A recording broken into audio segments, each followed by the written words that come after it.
Hi babies, നമുക്ക് beef samosa ഉണ്ടാക്കിയാലോ? അതും വളരെ പെട്ടെന്ന് ഉണ്ടാക്കാൻ പറ്റിയ ഐഡിയയിലാണ് ഞാൻ പറയാൻ പോണത് കേട്ടോ.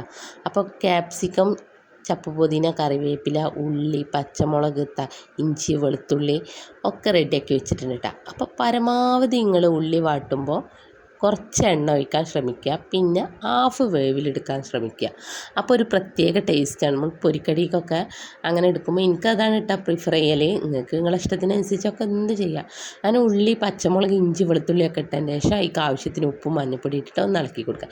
പിന്നെ വേവിച്ച് വെച്ച ബീഫ് ഒന്ന് ക്രഷ് ചെയ്തിട്ട് അടിച്ചെടുത്തതിന് ശേഷം അത് അതിലേക്ക് ഇട്ട് കൊടുക്കുക. ഗരം മസാല, കുരുമുളക് പൊടി ഒക്കെ ഇട്ട് കൊടുക്കുക. നിങ്ങളെ ഫ്ലേവറിനനുസരിച്ച് ഒക്കെ ഇട്ട് കൊടുക്കട്ടോ.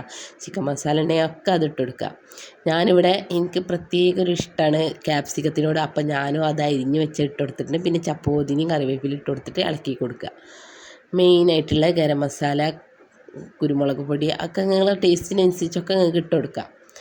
അങ്ങനെ ഒക്കെ റെഡിയാക്കി എടുക്കുക. ഒക്കെ ഹാഫ് വേവിൽ വേവിക്കാൻ ശ്രമിക്കുക, കൂടുതൽ വേവിച്ചെടുക്കരുത്. അപ്പോഴാണ് പ്രത്യേക ഒരു ടേസ്റ്റ് വരിക. പിന്നെ സമൂസ ഷീറ്റിലേക്ക് മടക്കുക. നിങ്ങൾക്ക് എന്ത് രൂപത്തിലാണ് വേണ്ടി അതൊക്കെ മടക്കുക, എന്നിട്ട് പൊരിച്ച്. അപ്പോൾ വീഡിയോ സേവ് ചെയ്ത് വെച്ചോളി, ആവശ്യം വരും. നോമ്പക്കല്ലേ.